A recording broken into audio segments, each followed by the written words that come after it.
ಬೆಂಗಳೂರಿನಲ್ಲಿ ಶಂಕಿತ ಉಗ್ರನನ್ನ ಮತ್ತೆ ಬಂಧನ ಮಾಡಲಾಗಿದೆ. ಕುಕ್ಕರ್ ಬಾಂಬ್ ಸ್ಫೋಟದ ರೂವಾರಿ ಜುನೈದ್ ಅಹಮದ್ ಸ್ನೇಹಿತ ಅರ್ಷದ್ ಖಾನ್ ಅನ್ನುವವನನ್ನ ಎನ್ಐಎ ಅಧಿಕಾರಿಗಳು ಬಂಧಿಸಿದ್ದಾರೆ. 2023ರ ಗ್ರೆನೇಡ್ ಪತ್ತೆ ಕೇಸ್ ಸಂಬಂಧ ಅರ್ಷದ್ ಖಾನ್ ಅನ್ನ ಎನ್ಐಎ ಬಂಧಿಸಿ ವಿಚಾರಣೆ ಮಾಡಿತ್ತು. ಈ ಹಿಂದೆ ಸಿಸಿಬಿ ಅಧಿಕಾರಿಗಳು ನಡೆಸಿದ ಕಾರ್ಯಾಚರಣೆಯಲ್ಲಿ ಅರ್ಷದ್ ಖಾನ್ ಅರೆಸ್ಟ್ ಆಗಿದ್ದ. ನಂತರ ಬೇಲ್ ಪಡೆದು ಹೊರಬಂದಿದ್ದು ಕೋರ್ಟ್ಗೆ ಹಾಜರಾಗಿರಲಿಲ್ಲ. ನಂತರ ಪ್ರಕರಣ ಎನ್ಐಎಗೆ ವರ್ಗಾವಣೆ ಆಗಿತ್ತು. ಸದ್ಯ ಪ್ರೊಕ್ಲಮೇಷನ್ ಆಧಾರದ ಮೇಲೆ ಹಾಗೂ ಎನ್ಐಎ ಅಧಿಕಾರಿಗಳು ಈತನನ್ನ ಅರೆಸ್ಟ್ ಮಾಡಿ ವಿಚಾರಣೆ ಮಾಡ್ತಿದ್ದಾರೆ.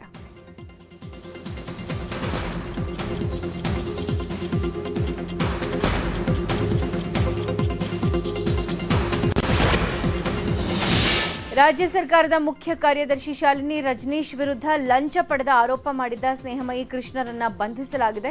ಮೂಡಾ ಮಾಜಿ ಆಯುಕ್ತ ಡಿಬಿ ನಟೇಶ್ ಕೊಟ್ಟ ದೂರಿನ ಅನ್ವಯ ಎಫ್ಐಆರ್ ದಾಖಲಿಸಿಕೊಂಡು ಬೆಂಗಳೂರಿನ ಸೈಬರ್ ಕ್ರೈಂ ಪೊಲೀಸರು ಬಂಧಿಸಿದ್ದಾರೆ. ಸಾಮಾಜಿಕ ಮಾಧ್ಯಮದಲ್ಲಿ ನಟೇಶ್ ವಿರುದ್ಧ ಸ್ನೇಹಮಯಿ ಕೃಷ್ಣ ಗಂಭೀರ ಆರೋಪ ಮಾಡಿದ್ದಾರೆ. ಮುಂಬಡ್ತಿ ಪಡೆಯೋಕೆ ಸಿಎಸ್ ಶಾಲಿನಿ ರಜನೀಶ್ಗೆ ಹಣ ಕೊಟ್ಟಿದ್ದಾರೆ ಹೀಗಂತ ಆರೋಪ ಮಾಡಿದ್ದು, ಈ ಹಿನ್ನೆಲೆ ಬಂಧಿಸಿ ವಿಚಾರಣೆ ನಡೆಸಲಾಗ್ತಾ ಇದೆ. ನಟೇಶ್ ದೂರಿನ ಅನ್ವಯ ಸ್ನೇಹಮಯಿ ಕೃಷ್ಣ ವಿರುದ್ಧ ಸಿಸಿಬಿ ಕ್ರೈಂ ಪೊಲೀಸ್ ಠಾಣೆಯಲ್ಲಿ ಎಫ್ಐಆರ್ ದಾಖಲಾಗಿದೆ. ನಕಲಿ ದಾಖಲೆ ಸೃಷ್ಟಿಸಿ ಮಾನಹಾನಿ ಫೋರ್ಜರಿ ಸೆಕ್ಷನ್ಗಳಲ್ಲಿ ಎಫ್ಐಆರ್ ದಾಖಲು ಮಾಡಲಾಗಿದೆ. ಇವತ್ತು ನ್ಯಾಯಾಧೀಶರ ಮುಂದೆ ಹಾಜರುಪಡಿಸಿ ವಶಕ್ಕೆ ಪಡೆಯೋಕೆ ಸಿಸಿಬಿ ಪೊಲೀಸರು ಮುಂದಾಗಿದ್ದಾರೆ. ಸಿಸಿಬಿ ಡಿಸಿಪಿ ಖಾಸಿಂ ನೇತೃತ್ವದಲ್ಲಿ ವಿಚಾರಣೆ ನಡೀತಾ ಇದೆ. ಇನ್ನು ಸ್ನೇಹಮಯಿ ಕೃಷ್ಣ ಬಂಧನ ಹಿನ್ನೆಲೆ ಅವರ ಮನೆಯಲ್ಲೇ ಸಿಸಿಬಿ ಅಧಿಕಾರಿಗಳು ತಪಾಸಣೆ ಮಾಡಿದ್ದಾರೆ. ಮೈಸೂರಲ್ಲಿರುವ 2 ಮನೆಗೆ ಸಿಸಿಬಿ ಪೊಲೀಸರು ಭೇಟಿ ನೀಡಿ ಪರಿಶೀಲನೆ ಮಾಡಲಾಗಿದೆ. ವಾರೆಂಟ್ ಪಡೆದು 10ಕ್ಕೂ ಹೆಚ್ಚು ಅಧಿಕಾರಿಗಳಿಂದ ಶೋಧ ಕಾರ್ಯ ಮಾಡಲಾಗ್ತಾ ಇದೆ. ಸ್ನೇಹಮಯಿ ಕೃಷ್ಣ ಅವರ ಪತ್ನಿಯನ್ನು ವಿಚಾರಣೆ ಮಾಡಲಾಗಿದೆ. ಇನ್ನು ರಾತ್ರಿ ಕಮಿಷನರ್ ಕಚೇರಿಯ ಸಿಸಿಬಿ ಕೊಠಡಿಗೆ ಸ್ನೇಹಮಯಿ ಕೃಷ್ಣ ಅವರನ್ನ ಕರೆತರಲಾಗಿತ್ತು. ಸ್ನೇಹಮಯಿ ಅವರನ್ನ ಕರೆತರ್ತಾ ಇದ್ದಂತೆ ಸಿಸಿಬಿ ಸೈಬರ್ ಕ್ರೈಂ ಠಾಣೆಯಲ್ಲಿದ್ದ ದೂರುದಾರ ನಟೇಶ್ ಹೊರಟು ಹೋಗಿದ್ದಾರೆ. ಈ ವೇಳೆ ತನಿಖೆ ಆಗ್ತಾ ಇದೆ, ಏನು ಮಾತಾಡಲ್ಲ ಅಂತ ಹೇಳಿದ್ದಾರೆ.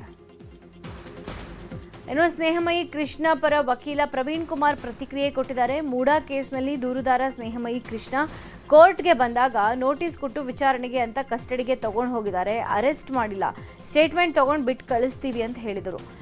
7ರಿಂದ 8 ಗಂಟೆ ಬೆಂಗಳೂರು ಸುತ್ತಾಡಿ ಕಮಿಷನರ್ ಕಚೇರಿಗೆ ಕರ್ಕೊಂಡು ಬಂದಿದ್ದಾರೆ. ಒಂದೊಂದು ಕಡೆ ಕರ್ಕೊಂಡು ಹೋಗಿ ಸುತ್ತಾಡಿಸಿ ಕರ್ಕೊಂಡು ಬರ್ತಾ ಇದ್ದಾರೆ. ಅಧಿಕೃತವಾಗಿ ಸಿಸಿಬಿ ಪೊಲೀಸರು ಇನ್ನೂ ಅರೆಸ್ಟ್ ತೋರಿಸಿಲ್ಲ. ಹೀಗಾಗಿ ಜಾಮೀನಿಗೆ ಅರ್ಜಿ ಹಾಕೋ ಪ್ರಮೇಯ ಬರಲ್ಲ. ಜಡ್ಜ್ ಮುಂದೆ ಹಾಜರು ಪಡಿಸಿದ್ರೆ ಕಾನೂನು ಹೋರಾಟ ಮಾಡ್ತೀವಿ ಅಂತ ಹೇಳಿದ್ರು. ಸ್ನೇಹಮಯಿ ಕೃಷ್ಣ ಬಂಧನವನ್ನ ಬಿಜೆಪಿ ನಾಯಕರು ಖಂಡಿಸಿದ್ದಾರೆ. ಇದು ದುರಾಡಳಿತದ ನಿದರ್ಶನ, ಎಮರ್ಜೆನ್ಸಿ ಅಂತ ವಿಪಕ್ಷ ನಾಯಕ ಅಶೋಕ್ ಕಿಡಿಕಾರಿದ್ದಾರೆ. ಸತ್ಯಕ್ಕೆ ಹೋರಾಟ ಮಾಡಿದವರನ್ನ ಅರೆಸ್ಟ್ ಮಾಡಿದ್ದಾರೆ. ಇದು ಗಾಂಧೀಜಿ ಆಶಯಕ್ಕೆ ವಿರೋಧ ಅಂತ ಅಶೋಕ್ ಹೇಳಿದ್ರು.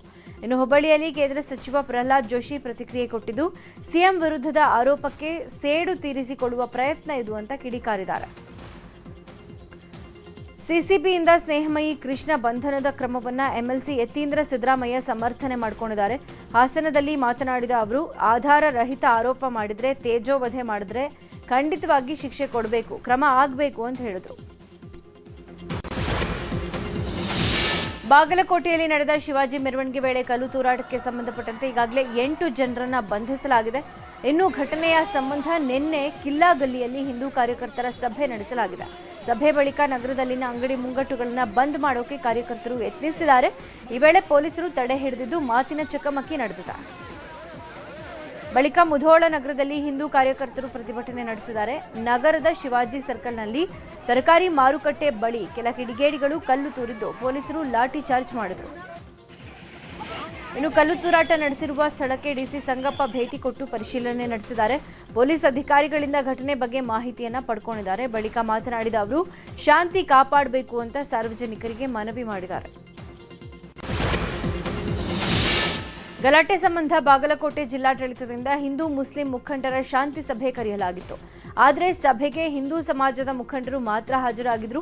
ಜಿಲ್ಲಾಡಳಿತದ ಭವನದ ಹೊರಗೆ ಮುಸ್ಲಿಂ ಮುಖಂಡರು ನಿಂತು ಸಭಾಂಗಣಕ್ಕೆ ಬರದೆ ವಾಪಸ್ ತೆರಳಿದ್ದಾರೆ. ಈ ಹಿನ್ನೆಲೆ ಸಭೆಯನ್ನ ಮೊಟಕುಗೊಳಿಸಲಾಯಿತು. ಜಿಲ್ಲಾಡಳಿತ ಕರೆದಿದ್ದ ಸಭೆಗೆ ಗೈರಾಗಿದ್ದ ಮುಸ್ಲಿಂ ಮುಖಂಡರು ಪ್ರವಾಸಿ ಮಂದಿರದಲ್ಲಿ ಉಸ್ತುವಾರಿ ಸಚಿವ ಆರ್ಬಿ ತಿಮ್ಮಾಪುರ ಅವರನ್ನ ಭೇಟಿ ಮಾಡಿದ್ದಾರೆ.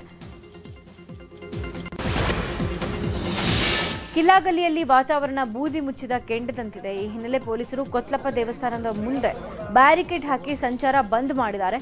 ಬ್ಯಾರಿಕೇಡ್ ತೆರವು ಮಾಡಬೇಕು ಅಂತ ಹಿಂದೂ ಕಾರ್ಯಕರ್ತರ ಪಟ್ಟು ಹಿಡಿದಿದೆ. ಇನ್ನು ಸ್ಥಳದಲ್ಲಿ ಬಿಗಿ ಪೊಲೀಸ್ ಬಂದೋಬಸ್ತ್ ಮಾಡಲಾಗಿದ್ದು, ಪಂಕಾ ಮಸೀದಿ ಬಳಿಯೇ ಉತ್ತರ ವಲಯ ಐಜಿಪಿ ಚೇತನ್ ಸಿಂಗ್ ರಥೋಡ್ ಬೀಡು ಬಿಟ್ಟಿದ್ದಾರೆ. ಅಹಿತಕರ ಘಟನೆ ನಡೆಯದಂತೆ ಪೊಲೀಸರಿಂದ ಸಿಟಿ ರೌಂಡ್ಸ್ ಮಾಡಲಾಗ್ತಾ ಇದೆ. ಅಲ್ಲದೆ ಬಾಗಲಕೋಟೆಯಲ್ಲಿ ಕಾನೂನು ಸುವ್ಯವಸ್ಥೆ ಕಾಪಾಡಲು ಹಿಂದಿನ ಖಡಕ್ ಎಸ್ಪಿಗಳ ಮೊರೆ ಹೋಗಲಾಗಿದೆ.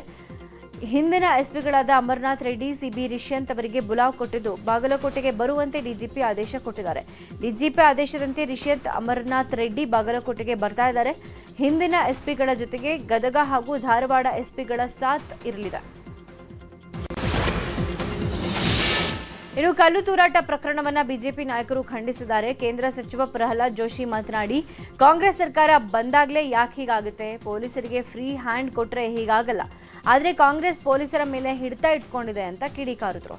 ಇನ್ನು ಇದೇ ವಿಚಾರವಾಗಿ ಅಶೋಕ್, ವಿಜೇಂದ್ರ, ಛಲವಾದಿ ನಾರಾಯಣ ಸ್ವಾಮಿ, ರವಿಕುಮಾರ್, ಮಾಜಿ ಸಚಿವ ಶ್ರೀರಾಮುಲು ಕೂಡ ರಿಯಾಕ್ಷನ್ ಕೊಟ್ಟಿದ್ದಾರೆ. ಮಾಜಿ ಸಚಿವ ಕೆಎನ್ ರಾಜಣ್ಣ ದೆಹಲಿಗೆ ತೆರಳಿದ್ದು, ಇವತ್ತು ಎಐಸಿಸಿ ಕಾರ್ಯಕರ್ತರನ್ನ ಭೇಟಿಯಾಗಲಿದ್ದಾರೆ. ಸಚಿವ ಸತೀಶ್ ಜಾರಕಿಹೊಳಿ ಬೆನ್ನಲ್ಲೇ ಕೆಎನ್ ರಾಜಣ್ಣ ದೆಹಲಿಗೆ ತೆರಳಿರುವುದು ತೀವ್ರ ಕುತೂಹಲ ಮೂಡಿಸಿದೆ. ಸಿಎಂ ಆಪ್ತರ ದೆಹಲಿ ಪ್ರವಾಸ ರಾಜ್ಯ ರಾಜಕೀಯದಲ್ಲಿ ಸಂಚಲನ ಮೂಡಿಸಿದೆ. ಈಗಾಗಲೇ 10ಕ್ಕೂ ಅಧಿಕ ಶಾಸಕರ ಜೊತೆಗೆ ಸಚಿವ ಸತೀಶ್ ಜಾರಕಿಹೊಳಿ ದೆಹಲಿಯಲ್ಲಿ ಸರಣಿ ಮೀಟಿಂಗ್ ಮಾಡಿದ್ದಾರೆ. ವಾಲ್ಮೀಕಿ ನಾಯಕರ ರಾಜಕೀಯ ಭಾರೀ ಚರ್ಚೆಗೆ ಗ್ರಾಸ ಆಗಿದೆ. ಕಾಂಗ್ರೆಸ್ ಮುಖಂಡರಾಗಿದ್ದ ಚಪ್ಪಲಿ ರಾಜೀವ್ ಅಧಿಕಾರಿಗೆ ಧಮಕಿ ಬೆನ್ನಲ್ಲೇ ಇದೀಗ ಸಚಿವ ಎಂಸಿ ಸುಧಾಕರ್ ನಿಂದಿಸಿದ್ದು ಅಂತ ಹೇಳಲಾಗಿರುವ ಆಡಿಯೋ ವೈರಲ್ ಆಗಿದೆ. ಉನ್ನತ ಶಿಕ್ಷಣ ಸಚಿವ ಹಾಗೂ ಚಿಕ್ಕಬಳ್ಳಾಪುರ ಜಿಲ್ಲಾ ಉಸ್ತುವಾರಿ ಸಚಿವ ಎಂಸಿ ಸುಧಾಕರ್ ಮಹಿಳಾ ಅಧಿಕಾರಿಗೆ ಕೆಟ್ಟ ಪದಗಳಿಂದ ನಿಂದಿಸಿದ್ದಾರೆ ಅಂತ ಹೇಳಲಾದ ಆಡಿಯೋ ವೈರಲ್ ಆಗಿದೆ.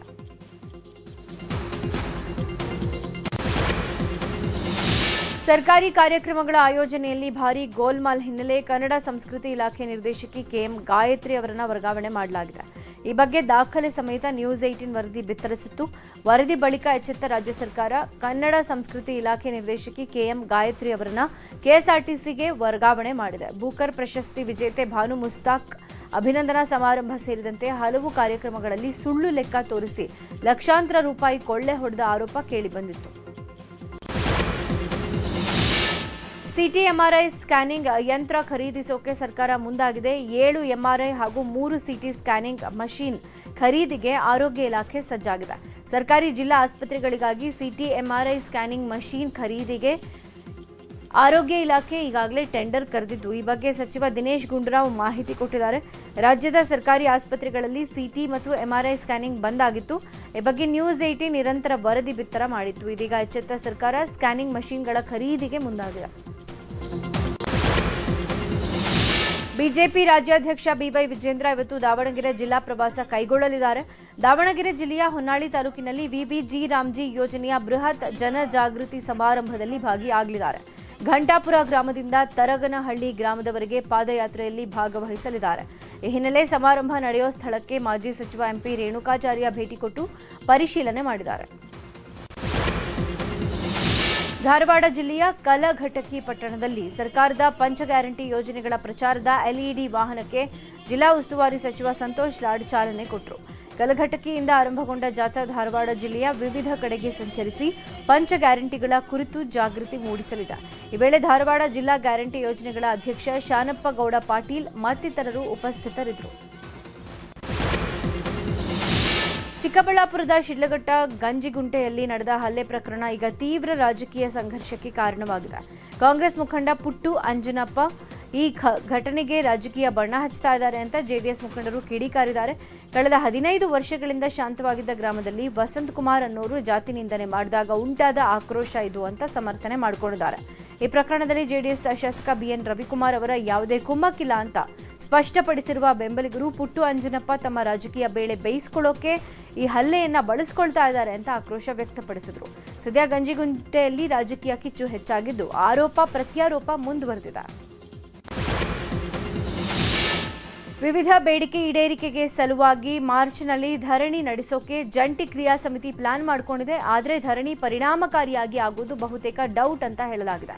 ಮಾರ್ಚ್ನಲ್ಲಿ SSLC ಎಕ್ಸಾಮ್ ಹಾಗೂ PUC ಎಕ್ಸಾಮ್ ನಡೀತಾ ಇದೆ. ಫೆಬ್ರವರಿ 28ರಿಂದ ಮಾರ್ಚ್ 17ರವರೆಗೆ ದ್ವಿತೀಯ PUC ಪರೀಕ್ಷೆ ನಡೀತಾ ಇದೆ. ಮಾರ್ಚ್ 18ರಿಂದ ಏಪ್ರಿಲ್ 2ರವರೆಗೆ SSLC ಪರೀಕ್ಷೆ ನಡೀತಾ ಇದೆ. ಇಂತಹ ಸಮಯದಲ್ಲಿ ಮುಷ್ಕರ ಮಾಡಿದ್ರೆ ನೌಕರರಿಗೆ ನೆಗೆಟಿವ್ ಆಗೋ ಸಾಧ್ಯತೆ ಇರುತ್ತೆ. ಈ ಹಿನ್ನೆಲೆ ಧರಣಿ ಪರಿಣಾಮಕಾರಿಯಾಗಿ ಆಗೋದು ಡೌಟ್ ಅಂತ ಹೇಳಲಾಗ್ತಾ ಇದೆ. ಪತ್ನಿಗೆ ಸಾರಿಗೆ ಬಸ್ ಚಾಲಕ ಅವಾಚ್ಯ ಶಬ್ದಗಳಿಂದ ನಿಂದಿಸಿದ್ದಕ್ಕೆ ಸಿಟ್ಟಿಗೆದ್ದ ಪತಿ ಬಸ್ ಚಾಲಕನಿಗೆ ಥಳಿಸಿದ್ದಾನೆ. ಹಾಸನ ಜಿಲ್ಲೆ ಅರಸೀಕೆರೆ ತಾಲೂಕಿನ ಭಾಗೇಶಪುರದಲ್ಲಿ ಘಟನೆ ನಡೆದಿದೆ. ಹಾಸನದಿಂದ ಅರಸೀಕೆರೆಗೆ ತೆರಳುತ್ತಾ ಇದ್ದ ಬಸ್ನಲ್ಲಿ ಫುಲ್ ರಶ್ ಇತ್ತು. ಮಹಿಳೆಯೊಬ್ಬರು ಬಾಗಿಲ ಬಳಿಯೇ ನಿಂತಿದ್ರು. ಬಸ್ ಡ್ರೈವರ್ ಮಹಿಳೆಯನ್ನ ತಳ್ಳಿ ಬಸ್ ಬಾಗಿಲು ಹಾಕಿದ್ದಾನೆ. ಈ ವೇಳೆ ಚಾಲಕ ತಳ್ಳಿದ್ದನ್ನ ಮಹಿಳೆ ಪ್ರಶ್ನೆ ಮಾಡಿದ್ದು ಮಹಿಳೆ ಹಾಗೂ ಚಾಲಕನ ನಡುವೆ ವಾಗ್ವಾದ ಆಗಿದೆ. ಬಳಿಕ ಪತಿಗೆ ಕರೆ ಮಾಡಿದ ಮಹಿಳೆ ಅವಾಚ್ಯ ಶಬ್ದಗಳಿಂದ ನಿಂದಿಸಿದ್ದಾರೆ ಅಂತ ಹೇಳಿದಾಳೆ. ಈ ವೇಳೆ ಭಾಗೇಶಪುರದಲ್ಲಿ ಗ್ಯಾಂಗ್ ಕಟ್ಕೊಂಡು ಬಂದ ಪತಿ ಬಸ್ ಬರ್ತಾ ಇದ್ದಂತೆ ಅಡ್ಡಗಟ್ಟಿ ಡ್ರೈವರ್ಗೆ ಹಿಗ್ಗಾಮುಗ್ಗ ಥಳಿಸಿದ್ದಾನೆ. ಅಲ್ಲದೆ ಬಸ್ನ ಕಿಟಕಿಗಳ ಗಾಜುಗಳನ್ನು ಒಡೆದು ಹಾಕಿದ್ದಾರೆ. ಬೆಂಗಳೂರಲ್ಲಿ ಮಹಿಳೆ ಮೇಲೆ ಅತ್ಯಾಚಾರದ ಆರೋಪ ಕೇಳಿ ಬಂದಿತ್ತು. ಸಂತ್ರಸ್ತೆಯ ಗಂಡನ ಸ್ನೇಹಿತರೇ ಅತ್ಯಾಚಾರ ಮಾಡಿದ್ದಾರೆ ಅಂತ ಹೇಳಲಾಗಿದೆ. ಸಂತ್ರಸ್ತೆಯ ಗಂಡನ ಕೆಲಸದಲ್ಲಿ ಸಹಾಯ ಮಾಡ್ತಾ ಇದ್ದ ಆರೋಪಿ ಮೊಹಮ್ಮದ್ ಜಹಂಗೀರ್ಗೆ ಊಟ ಕೊಡೋಕೆ ತೆರಳಿದಾಗ ಅತ್ಯಾಚಾರ ಮಾಡಿ ವಿಡಿಯೋ ಚಿತ್ರೀಕರಣ ಮಾಡಿಕೊಂಡಿದ್ದ. 2023ರಲ್ಲಿ ಮೊದಲ ಬಾರಿಗೆ ಅತ್ಯಾಚಾರ ಎಸಗಿದ್ದ ಆರೋಪಿ ಆನಂತರ ವಿಡಿಯೋ ತೋರಿಸಿ ಬೆದರಿಸಿ ನಿರಂತರ ಅತ್ಯಾಚಾರ ನಡೆಸ್ತಾ ಇದ್ದ. ಈ ವಿಚಾರ ಬಹಿರಂಗಪಡಿಸಿದರೆ ಸೋಷಿಯಲ್ ಮೀಡಿಯಾದಲ್ಲಿ ವಿಡಿಯೋ ಹಾಕುವ ಬೆದರಿಕೆಯನ್ನು ಒಡ್ಡಿದ್ದ. ಆ ಬಳಿಕ ಅನಾರೋಗ್ಯದಿಂದ ಬಿಹಾರಕ್ಕೆ ತೆರಳಿದ್ದ ಸಂತ್ರಸ್ತೆ 3 ವರ್ಷಗಳ ಬಳಿಕ ಮತ್ತೆ ಬೆಂಗಳೂರಿಗೆ ವಾಪಸ್ ಆಗಿದ್ದ ವೇಳೆ ಲೈಂಗಿಕ ಕ್ರಿಯೆಗೆ ಸಹಕರಿಸಬೇಕು ಅಂತ ಒತ್ತಾಯ ಮಾಡಿದ್ದಾನೆ. ಈ ಬಗ್ಗೆ ಗೋವಿಂದಪುರ ಪೊಲೀಸ್ ಠಾಣೆಯಲ್ಲಿ ಪ್ರಕರಣ ದಾಖಲಾಗಿದೆ. ಬೂದನೂರು ಉತ್ಸವದ ಹಿನ್ನೆಲೆಯಲ್ಲಿ ಮಂಡ್ಯದಲ್ಲಿ ಹೆಲಿಕಾಪ್ಟರ್ ಜಾಲಿ ರೈಡ್ ಆರಂಭ ಆಗಿದೆ. ಚಿಕ್ಕಮಂಡ್ಯ ಹೆಲಿಪ್ಯಾಡ್ನಲ್ಲಿ ಹೆಲಿ ಟೂರಿಸಂಗೆ ವ್ಯವಸ್ಥೆ ಮಾಡಲಾಗಿದ್ದು 7 ನಿಮಿಷಗಳ ಹೆಲಿಕಾಪ್ಟರ್ ರೈಡ್ಗೆ 3,800 ರೂಪಾಯಿ ನಿಗದಿ ಮಾಡಲಾಗಿದೆ. ಇನ್ನು ಹೆಲಿಕಾಪ್ಟರ್ನಲ್ಲಿ ಕುಳಿತು ಸಚಿವ ಚಲುವರಾಯಸ್ವಾಮಿ ಜಾಲಿ ರೈಡ್ಗೆ ಚಾಲನೆ ಕೊಟ್ಟಿದ್ದಾರೆ. ಇದೇ ವೇಳೆ ವಿಕಲಚೇತನ ಯುವಕನಿಗೆ ಟಿಕೆಟ್ ಕೊಡಿಸಿದ ಶಾಸಕ ಗಣಿಗ ರವಿಕುಮಾರ್ ಹೆಲಿಕಾಪ್ಟರ್ನಲ್ಲಿ ಜಾಲಿ ರೈಡ್ ಮಾಡಿಸಿದ್ದಾರೆ.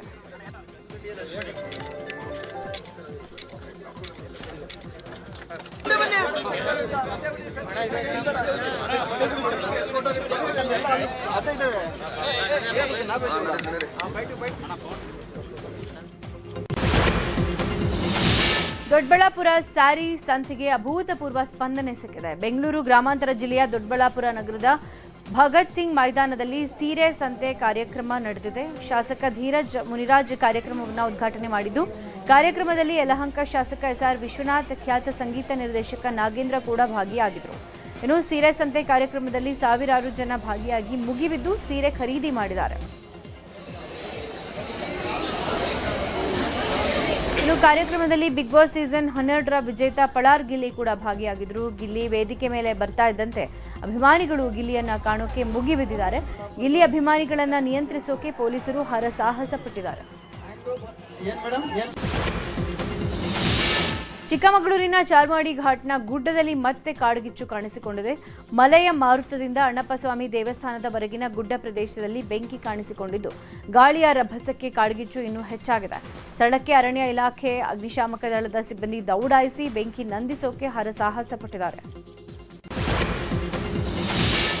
ಅಮೆರಿಕ ಅಧ್ಯಕ್ಷ ಡೊನಾಲ್ಡ್ ಟ್ರಂಪ್ ಸುಂಕದಾಟಕ್ಕೆ ಅಮೆರಿಕ ಸುಪ್ರೀಂ ಕೋರ್ಟ್ ಬ್ರೇಕ್ ಹಾಕಿದೆ. ಟ್ರಂಪ್ ವಿಧಿಸಿದ್ದ ಸುಂಕಕ್ಕೆ ಸುಪ್ರೀಂ ಕೋರ್ಟ್ ರದ್ದು ಕೊಟ್ಟಿದೆ. ಅಮೆರಿಕದ 9 ಜಡ್ಜ್ಗಳನ್ನು ಒಳಗೊಂಡ ಸುಪ್ರೀಂ ಕೋರ್ಟ್ ಪೀಠ ಟ್ರಂಪ್ ಅವರಿಂದ ಅಧಿಕಾರ ಮೀರಿ ಸುಂಕ ಹೇರಿಕೆ ಮಾಡಲಾಗಿದೆ. ಟ್ರಂಪ್ ವಿಧಿಸಿದ ಸುಂಕದ ವಿಧಾನಗಳೇ ಅಕ್ರಮ. ಭಾರತ, ಬ್ರೆಜಿಲ್ ಸೇರಿ ಅನೇಕರು ವ್ಯಾಪಾರ ಪಾಲುದಾರರ ಮೇಲೆ 50% ಸುಂಕ ಹೇರಿಕೆ ಅಕ್ರಮವಾಗಿದೆ. ಇದು ಅಂತಾರಾಷ್ಟ್ರೀಯ ತುರ್ತು ಪರಿಸ್ಥಿತಿ ಕಾನೂನು ಉಲ್ಲಂಘನೆ ಆಗ್ತಾ ಇದೆ. ಅಧ್ಯಕ್ಷರದು ಏಕಪಕ್ಷೀಯ ಅಸಾಧಾರಣ ಅಧಿಕಾರ ಆಗಿದೆ. ಅಲ್ಲದೆ ಸುಂಕ ಹೇರಿಕೆಯಲ್ಲಿ ಫೆಡರಲ್ ಕಾನೂನು ಉಲ್ಲಂಘನೆ ಆಗಿದೆ ಅಂತ ಅಮೆರಿಕ ಸುಪ್ರೀಂ ಕೋರ್ಟ್ ಮಹತ್ವದ ಆದೇಶ ಕೊಟ್ಟಿದೆ. ಇನ್ನು ಇದೇ ವಿಚಾರದ ಬಗ್ಗೆ ಅಮೆರಿಕ ಅಧ್ಯಕ್ಷ ಡೊನಾಲ್ಡ್ ಟ್ರಂಪ್ ರಿಯಾಕ್ಷನ್ ಕೊಟ್ಟಿದ್ದಾರೆ. ವರ್ಷಗಳಿಂದ ನಮ್ಮನ್ನ ವಂಚಿಸ್ತಾ ಇರುವ ವಿದೇಶಗಳಿಗೆ ಆನಂದ ಆಗಿರುತ್ತೆ. ಅವರು ಬೀದಿ ಬದಿಗಳಲ್ಲಿ ಸಂಭ್ರಮಿಸ್ತಾ ಇರ್ತಾರೆ. ಆದರೆ ಅವರು ಸಂಭ್ರಮಾಚರಣೆ ಹೆಚ್ಚುಕಾಲ ನಡೆಯೋದಿಲ್ಲ. ನ್ಯಾಯಾಧೀಶರು ನಮ್ಮ ರಾಷ್ಟ್ರಕ್ಕೆ ಅವಮಾನ ಮಾಡಿದ್ದಾರೆ. ನ್ಯಾಯಾಲಯ ವಿದೇಶಿ ಹಿತಾಸಕ್ತಿಗಳಿಗೆ ಆದ್ಯತೆ ಕೊಟ್ಟು ನಮ್ಮ ದೇಶವನ್ನ ಅಲ್ಲಗಳೆದಿದೆ ಅಂತ ಕಿಡಿಕಾರಿದರು.